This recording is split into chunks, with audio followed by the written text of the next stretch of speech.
answers as well.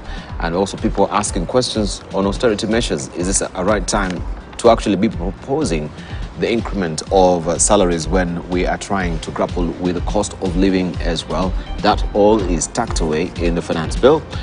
And I just want to pick the brains of Dr. Kalua on this as well. What would you say? The president has been speaking on austerity measures, paring down on the budget as well, but tucked away within the finance bill as well is 112 million shillings for their salary packs and allowances. I'll even take it because I have the opportunity to have looked at the budget. So there is 1.5 trillion on recurrent in this process. Yes. There is about 728 billion for development, and of course there is 385 billion for counties. So the thing is, where is this money? Do we have it already? As I said earlier on, the KRA officials are doing their best. They are going out in the best way possible. They are hiring more people, and we need to support them because it's a responsibility to give Caesar's what is his and God what is his. And therefore, we must be responsible. And we need to start asking ourselves, what are we doing to set the example? It's a monkey see, monkey do society. And everyone wants to see, okay, you are telling us to save. Are you saving? There is every justification in any amount that is put in a budget, a national budget for that matter. There is every justification. It only needs to be understood by the citizenry. Why are we having this? I would not have a problem whatsoever with the president's increase of international travel. He is going out. He could be going out to meet the IMF and the World Bank. He could be going out to look out for partners who are going to help us. He is active. He is proactive. He is able to do all these things. But is that the way the Mwananchi is thinking about it? Has that been explained for them to understand? The answer could be different. And therefore, we need to start continuously thinking on how we can be able to bring this out in a way that it is understood. The austerity measures are so obvious that when you start taking them, Kenyans will appreciate, oh, maybe we did not employ this kind of a group because there is this problem. I have said it here before. We have a high budget, which is in public knowledge, of our military force. We respect military. I am a person who appreciates the military, what they do, and the security of a nation. If today there was a halt of employment of soldiers to go to the armed forces, as opposed to police and all those others who are part of the public order, the government, the people will understand. Of course, the challenge would be how do you change the budget item from this to the other? Because Kenya is not at war with anybody, at least for now, and we thank God. If you halted that for a year or two, then people will appreciate, okay, we are doing this because we are going to appreciate this. We are going to change a budget item on this because we are going to do this. Because there is a lot of strain, 20% additionally on the budget and the expenditure, but we did not raise that last year. How and where can we put this money within a very short time? That which has been removed from military, if it were for that as an example, or the roads, if it were that as an example, or even the foreign travel and the issues of per diem, so that we can be able to save. Where do we put this quick money? And I'm not an expert in this space. I'm just thinking like a common person, the best way that we can be able, so that Kenyans can be able to appreciate this is being done for this reason, and therefore it can be explained. So austerity measures are very clear, and there are many countries that, globally that we can take an example from on how they have been able to come out of this kind of a situation. We are in an extraordinary situation. There must be extraordinary measures. Extraordinary measures are very visible to everybody who is alive today and a citizen of a country. And therefore, this is what we must be able to do. See, When you are milking a cow, and we all know the color of milk, it is whitish in nature, and you notice that you are milking and there is some blood that is coming out of this milking process, you have to stop. You have to listen. You have to check what Mwananchi is saying. I like what Dr. Kagame Ruben Kagame, Kigame. He did an open letter to the government. And he's speaking a language that needs to be, first of all, humility. So that people, when they're, you see, we are out of elections already. There needs to be humility in the winning. And I'm not talking about the president here, it's everybody around all this. You need to carry everybody. The rhetoric is that it's like we are in a campaign mode, yet we are already past this. Kenyans who got a loss out of the election are still Kenyans. The president is our president. He's a great guy. He's passionate about what he does. And therefore, that passion needs to be backed up by a team and people who are focused on being humble. I'm glad that we have a man of God here. Philippians 4:5, let our humility be known to all. Our kindness needs to be felt by all. When there are people who are showing force, who are showing we are the winners, tutawafundisha tabia, when that kind of a feeling is there, you lose it. And people start mistrusting you, and people disengage from you, and they get into the next government in the making where they don't know. Yet we are not in a political system. We need to be, not in political, but a campaign season. We need to be very humble. The cow is producing blood. What can we do? Solutions are found when you sit and talk to the people. There is no one who does not slow down to listen what is being said in the back, so that you can be able to prepare yourself to go further, because you have to go with as many people as possible. The secret is in listening. The secret is in understanding that we have a challenge, and everybody knows that there is a challenge. Even the president himself has admitted there is a challenge, and there must be answers that must be answered within the constitution and lead us to the next level. So this is what we need to start preparing ourselves and appreciate that Kenya belongs to all of us. There is a role that each and every person must be able to appreciate and do. In the loss of that, then the government would give a lot of ammunition to the opposition that they will use against us in this case. Right. Yeah. Since we are on Uongozi today, how then will you describe the leadership that is being espoused by President William Ruto? Would it be a resonant leadership or a dissonant leadership? I do think that it's a bit of both. Huh? I think one might sympathize with him that he came in a very difficult time. And in that regard, you see, leaders are expected to make tough decisions. And sometimes to push them through. But that's the resonant side. The dissonant side is when you take on unreasonable things at a time like this. Why would you put this kind of figure in your salary in the first 6 months when you are trying to buy fertilizer, you're trying to buy, why? Why can't you put it in 3 years after the fruits of your reforms? Then you reward yourself. Yes, are beginning to be seen. Because in terms of political communication, what you are saying is that what you said during the campaign trail, you didn't mean. And it's a matter of communication. You know, I ask myself, what is the strategy and prioritization and communication strategy?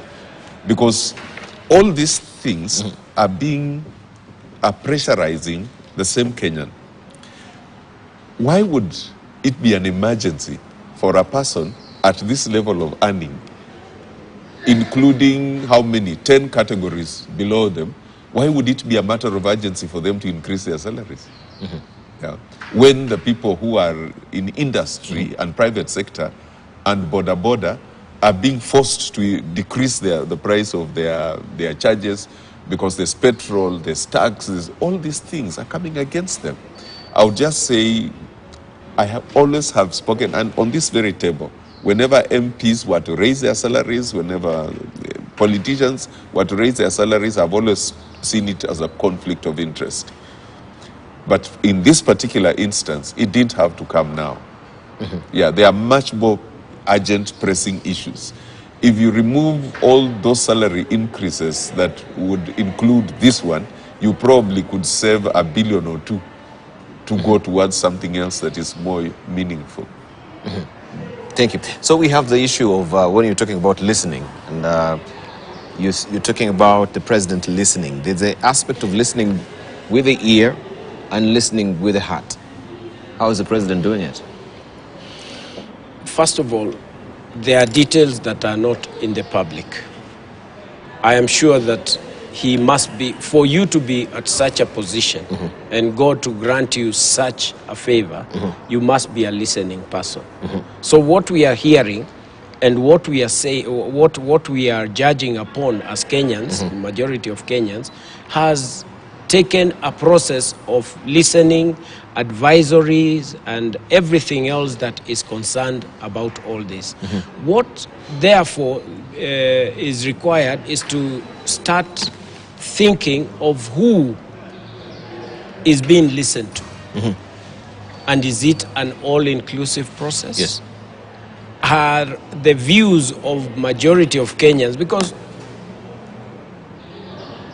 it is not enough when you have listened, when you are stating what you are stating passionately so, and find that most institutions and bodies either do not understand what you are saying and therefore they are refusing in public that they are not part of this.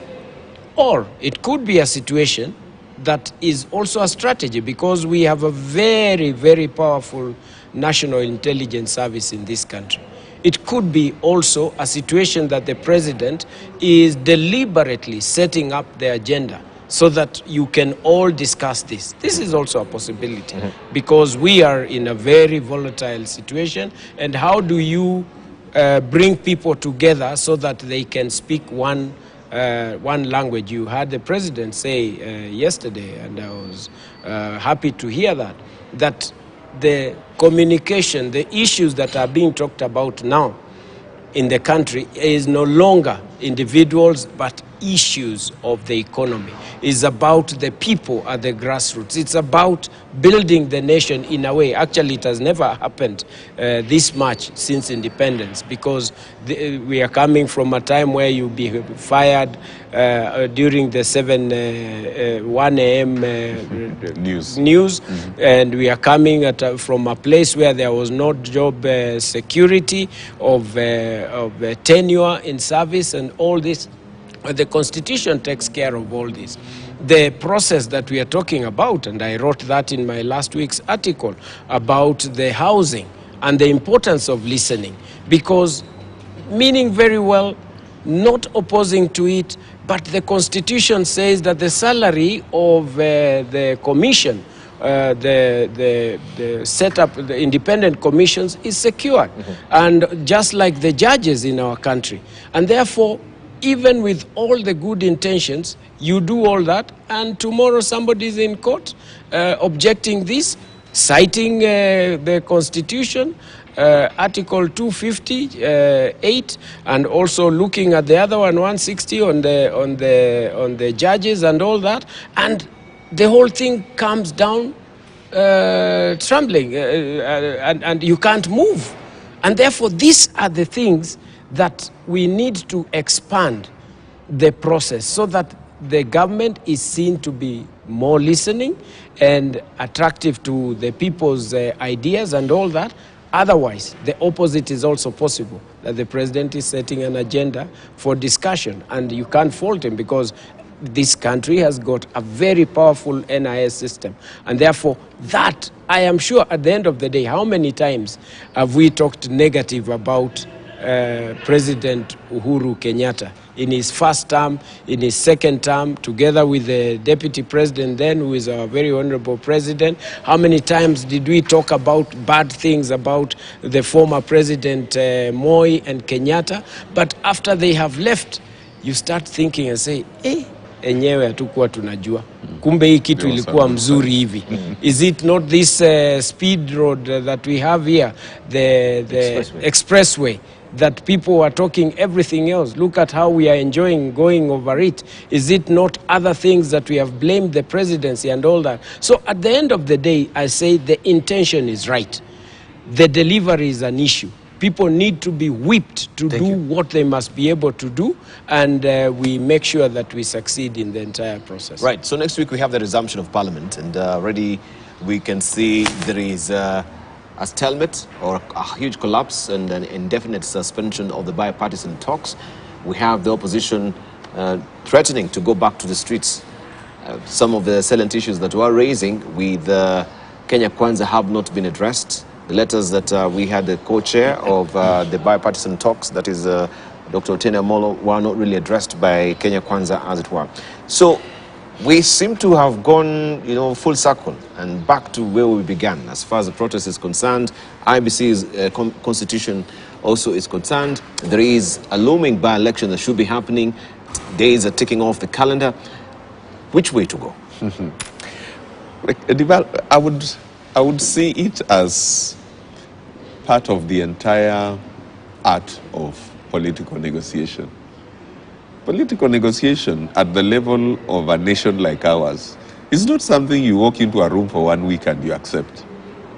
There are far-reaching private interests throwing tantrums around, But I would challenge those that are involved in this discussion not to throw their hands up in the air and say we are defeated, nothing can happen. They should go back and re-strategize and go back to the table. Kenyans are waiting upon them to give us an answer. I really don't think they have any alternative.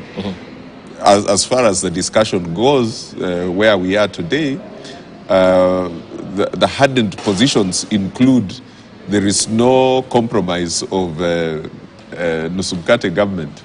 I mean, they already said that. So, when we had a statement from previous government throwing up hands and saying, no, what do you want me to do about corruption? 2 billion per day is being lost. That was a very disastrous statement. At that level, you can't throw your hands and say, no way forward.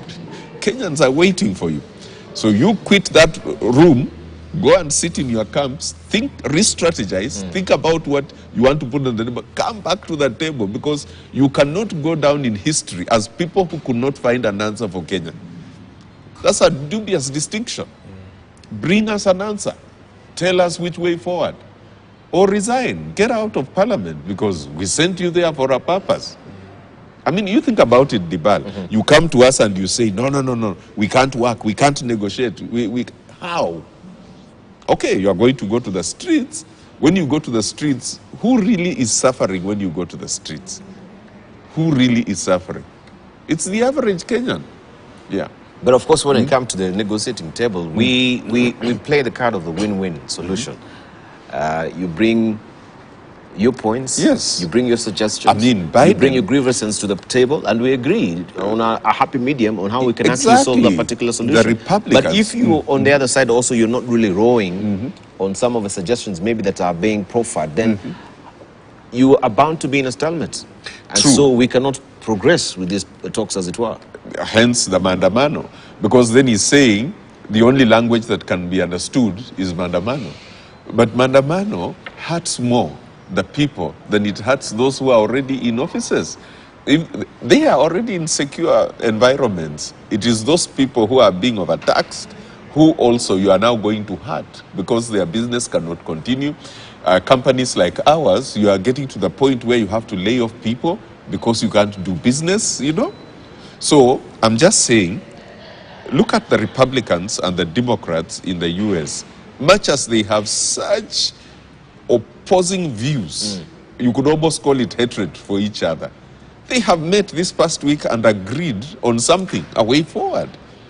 The speaker was not very accommodative of everything that the people in the Republican Party wanted. The president, Biden, was not accommodative of everything the Democrats wanted. But when push came to shove, the two of them at the table, they said, hey, look, we have a country to serve. We must go back with a solution, whether the people like it or not. They agreed on something. They said, go and table it. It was tabled. There are those who resisted, who rioted, but it passed. It's now on its way to upper house. I'm just saying, Dr. Otiende and your counterpart, think very critically. You are critical leaders at this point in our country, and you are well respected. I mean, Dr. Otiende is a brilliant mind. I forget the name of his co-chair. Brilliant minds. Murugara. Murugara, yes. Brilliant minds of this country. You lead your teams, come up with a solution, go back to your principals and tell them, this is what we have agreed, and we think this can help our country. Otherwise, if you go back to them throwing up your hands and saying nothing can work, that's not leadership. Yes. So the big issue is that this letter was fundamentally changed by Azimio, according to Kenya Kwanza, the way they're putting it, that Murugara was supposed to co-sign. So there was no way it could actually have moved forward. I'll call it a game of politics. It's chess. This letter, that letter, meeting, no meeting, it's a game of chess. It's a game of raising stakes. It's a game of creating relevance. It's a game of whipping the mood of the populace who are the voters.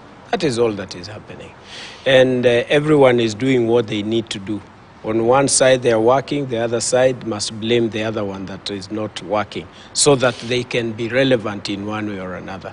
How then do we deal with this situation? This is where nationhood that comes in now, where the president, when there was real cry by the country, he called on the press and said that this is what needs to happen, and I am extending a hearty welcome to discuss with this. And Raila called back the meeting within the media within another 2 hours or 3 hours, and the country calmed down. I want to encourage all these people. They are very sharp minds. They know what they are doing. It's a game of chess. I want to request them to put the country in a mood that is going to bring calm so that we can all move in the same direction. What we are seeing is just simply games. And you see, there's a lot of hope in this country, by the way. Despite all what we are seeing today, I was so deeply encouraged like never before by what Strathmore University, working with USAID, is doing in developing advice for the MSMEs across the country. They were calling them, if I can remember, it's called Kenya Small Business Development Centers. They have set centers across the country, starting with a few, I think, in Isiolo, in Nakuru, I think Makueni, Kiambu, and there is also Mombasa and all these places. Centers that the common business person at the grassroots is going to get free advice on how to do business. Kenya is headed in a very good direction. We are now talking economics, we are talking of things, and I must salute USAID and the government of America for supporting this kind of a process. And I call upon other governments world over who wants to see progress of our nation to go in that direction. Because the moment we start supporting this kind of businesses, putting the best minds like that of Dr. Njenga, Professor Njenga, who has been in Strathmore, a person who is doing quite a lot in Isiolo, in very remote areas. George Njenga. Yes, that's what we need to do. And we need to take a cue from that. Kenya Association of Manufacturers, which I am part of, needs now to start getting institutions back to the grassroots so that the county governments have units that can talk about manufacturing. KEPSA, the same. Getting, there is one thing to have a local chamber of commerce at the county level and even the sub-county level, but it is another to activate business, to become an advisory process and institution that is helping the community to understand what they need to do to be able to progress their small family businesses into becoming an international institution where in the open market today, you can be able to export your products to an international market because you are fully armed. Because you need to bring up your businesses to be a bankable concern so that the banking institutions can be able to support this. And you will be surprised. If we did this as a nation, how many people will be employed? The jobs that come out of this kind of a process is mind-boggling. And therefore, we must be able to focus on this more than just politicking. Because if it is politicking, we have experts. I mean, we have options of getting into all this. Building our own parties to become centers of power where people are able to learn more.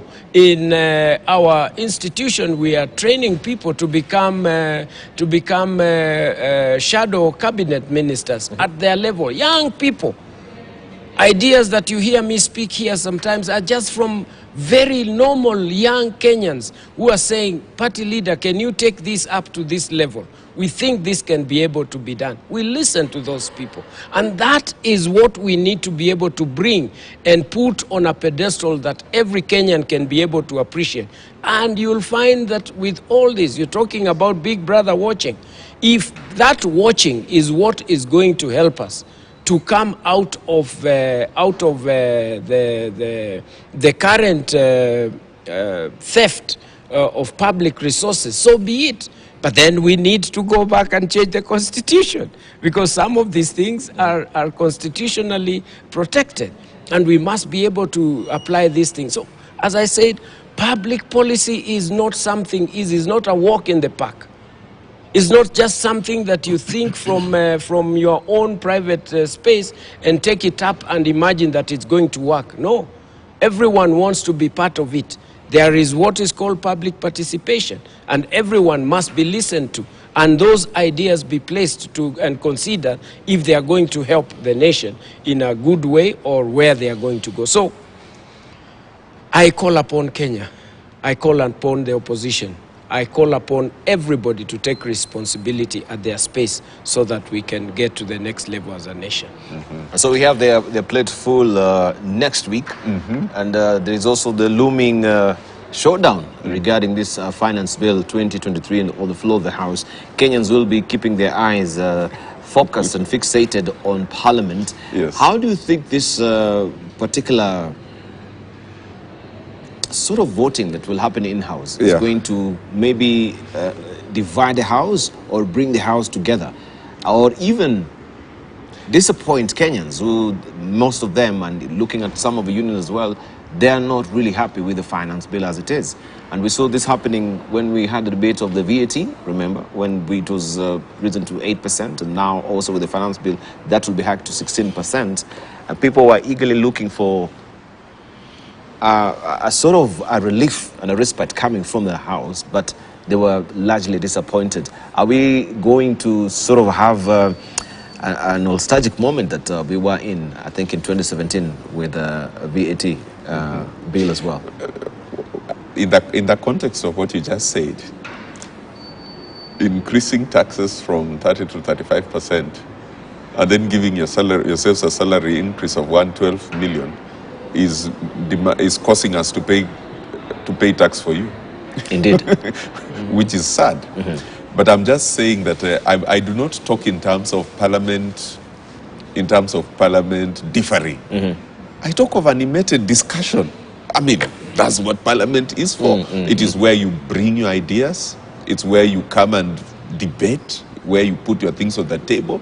And because we are a democracy, by its very nature, first past the post, or 50% plus one, is what rules in our system. That's what we chose for ourselves. I would only wish to request parliamentarians on such critical issues that affect the average citizen to be seen, not to be doing the bidding of the man behind me, just as a final decision. Because you have had parliamentary groups, this one has told you everything they say is no. Don't even listen.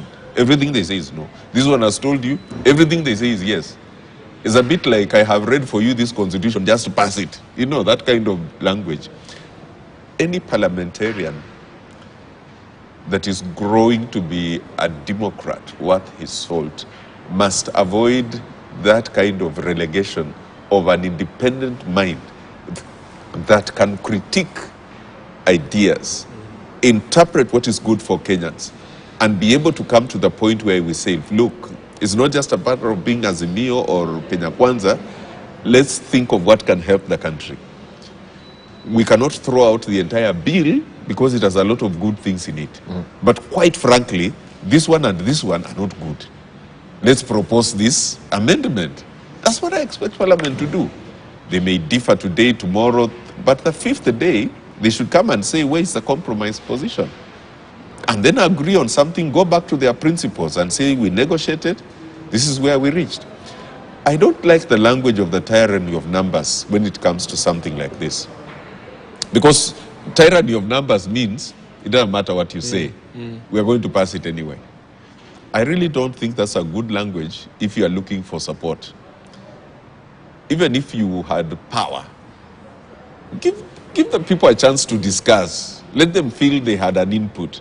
Say, okay, if I changed it here, does that improve it? I can't remove everything, but I can remove this bit. Show some goodwill. Let people realize that what they are saying is also important. It's the art of political negotiation. Personally, I would say, parliamentarians, welcome to Parliament. Discuss this thing thoroughly. Make reference to your citizens, the citizens who have appointed you, elected you into Parliament.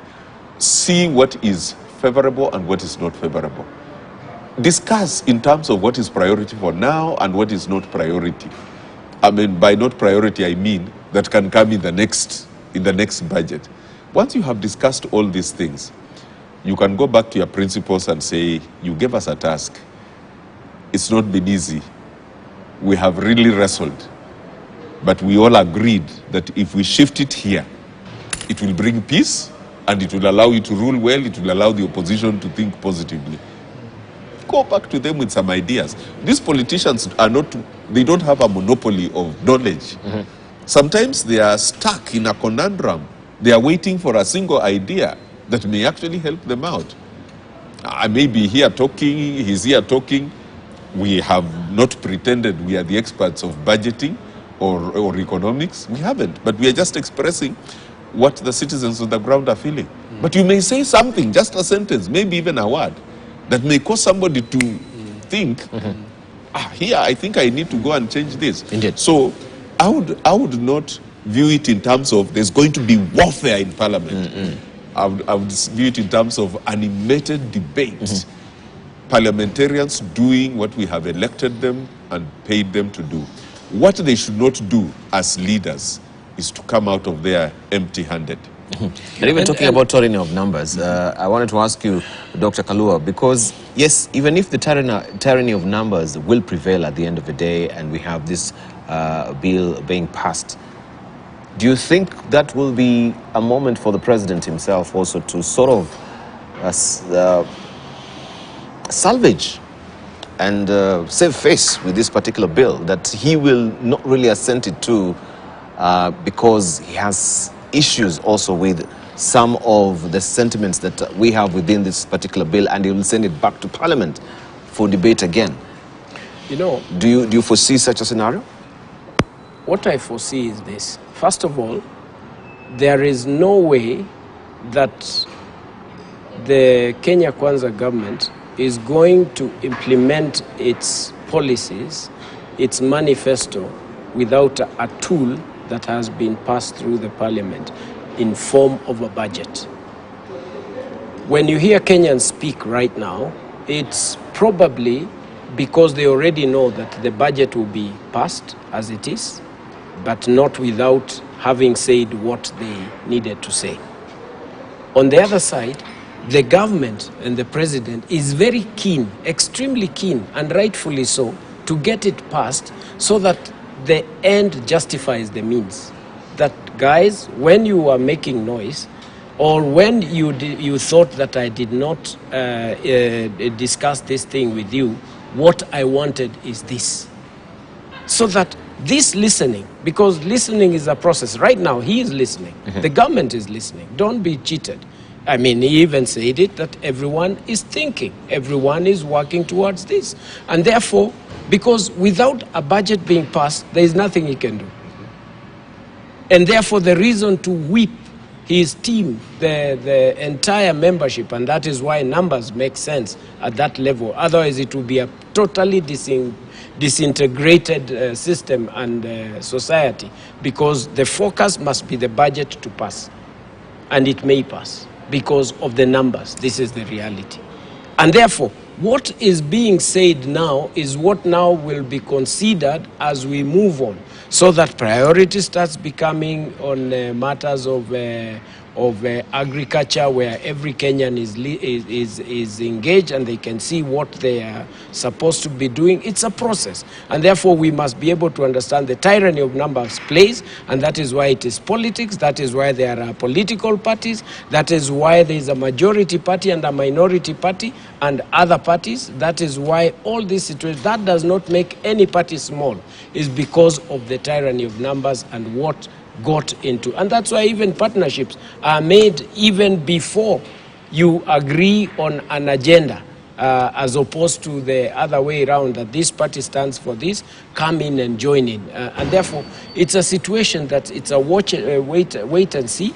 The budget must pass in one way or another. There may be a lot of issues to be dealt with, considered, changed, even as it is being engaged, because it's a moving process. There is a timeline to all this, and I love our constitution for this, because there is no day that something will stop. It has to continuously move on. And therefore, we just hope that some of these voices, genuine voices, voices that are communicating with a lot of love and being in-house, can hear and can be heard in one way or another, so that the winner is the Kenyan person at the end of the day. Because it should not be at the expense that the middle class are feeling that we are being abused. And the only thing is just to look like you are being giving an opportunity for others to contribute. People dislike, even in a family, ati tutafanya hivi, that is when the Kamba saying that, yeah, the way a small bird sounds when it is in the air is totally different from when it is captured. You will feel chiri chiri out there, but when it is held by the situation, it produces very funny voices and sounds that are different. So reality, vitu kwa ground ni tofauti, and we need to be able to appreciate this and move with the masses. Fantastic. Or assure the masses, I have listened to everything that you have said in the last 1 month regarding the finance bill. I am considering this. You are the winners. And I love you people because you have told me everything that I needed to hear. I assure you, as the big man that you put in place, I shall make sure that all these voices make a meaning.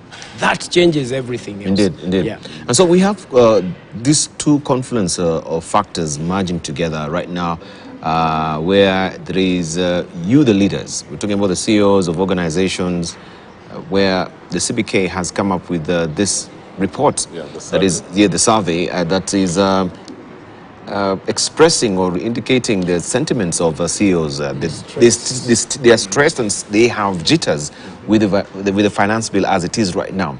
So we have the finance bill and we have the demonstration that also will adversely affect, so to speak, even the environment of operating your businesses, as it were. Let me give you an example, Dibal, of I don't know whether this is being appreciated. This security company has employed 2,000 men and women who guard various premises and provide various services to important sectors of our economy. You increase NSSF from 200 to 1,000. For the earner who earns between 16 and 20,000 shillings, that already is it chops. Let me just sort out your mic a bit. I'll come back to you. Yes. Don't lose your point. We can pick up with you, Dr. Kalu, as we sort out his mic. Yes. Still on that issue that I was asking you regarding that particular survey by Central Bank of Kenya regarding the sentiments by the CEOs, and they're having jitters and bugbears and trepidations with the finance bill, and still you have also the specter of demonstrations going back to the street awaiting you. I enjoy statistics. I love numbers. These are facts. These are situations that are real. But nothing beats what Dr. Kisaka earlier said, that independence is very important at the end of the day. Mm-hmm. There are people who are working in fear that they are not sure where to go next. They know the international factors that are contributing to the current situation. Mm-hmm. They also know the constitutional requirement of what we have in our Constitution of 2010. There are targets of the companies, individual institutions, and their strategies on what they intend to do. Mm-hmm. And they have the drivers in those institutions who are their employees, whose jobs are at risk, because it means when things are not working, you must be able to reduce, you must be able to move in a space that is so practical. And I think this is where confidence is required, where everybody is playing their role, because the kind of fear, because sometimes maybe, I met somebody yesterday during the Madaraka Day celebrations, and is very well connected and very, very highly positioned. Mm-hmm. And I asked him, hii kelele unaona aje, inakaa aje? He answered me the question with a question. He asked me, nani alifikiria COVID itaisha? And that was the end of discussion as we laughed it off. So there are things that will be sorted out on their own. They will sort themselves out, as long as we are driven by a heart of God, the fear of God. The Kenyans that we are talking about are God's children. God himself will not allow them to suffer. Mm-hmm. When then the leadership gets to be humble before God's people, God grants whatever that they are asking for. It's just a straightforward process, because the verse that we talked about earlier on goes to say, the next one, verse 6 in Philippians says, do not worry about anything, but through prayer and supplication, with thanksgiving, let your requests be known to God. When we are humble and our humility is known to all, we can request for anything from God and he can give to all this. So we need to be able to appreciate those statistics. The statistics need to be interrogated further. Why are the CEOs thinking that things are extremely bad and they are not able to do what they are supposed to do in a free manner, in a free society? Why are they feeling they are intimidated? And then we go in what we talked earlier, department by department. Right now, there is opportunity that has been given that has never been given in this country, that you are personally liable for the decision that you make on government funds and activities that you take. Carry your own cross. Yes, you carry your own cross. Thank you. We are living in different times, and we need to be able to appreciate that and do what we have to do. Thank you. From a responsibility individual level. Right. Yes. Right. Let me go back to Oliver Kisaka, and I think also this will be our last remarks as well. So Okay. consider also your headline thoughts alongside your remarks on this particular survey. Okay. I just wanted to paint a picture that would cause you to appreciate what CEOs are going through right now. This CEO of a security company, it's a private institution, tax has gone up from 200 to 6%. Let's take it that each worker is on 20,000 shillings monthly. That is 1060. So the worker goes up from 200 to 1060. That's 860 shillings off their salary, which normally comes to them to help them to facilitate their activity. But the employer is now supposed to pay another 1060 monthly. You have 2,000 workers. Dibal, this is 2 million shillings monthly, unbudgeted for. This is 24 million shillings in a year.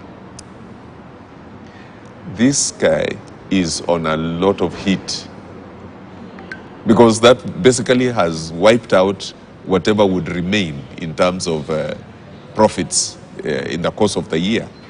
So the way this bill, the way the changes are happening needs to be done in such a way that you do not kill the hens or the goose that lays the golden egg. Because they have occupied 2,000 people.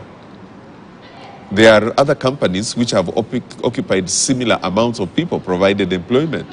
If they get to the point where they can't pay salaries on time, the most logical decision is to say, I can't keep you, and to scale down on their productivity. And so to cause the problem of 5 million unemployed Kenyans to even get worse.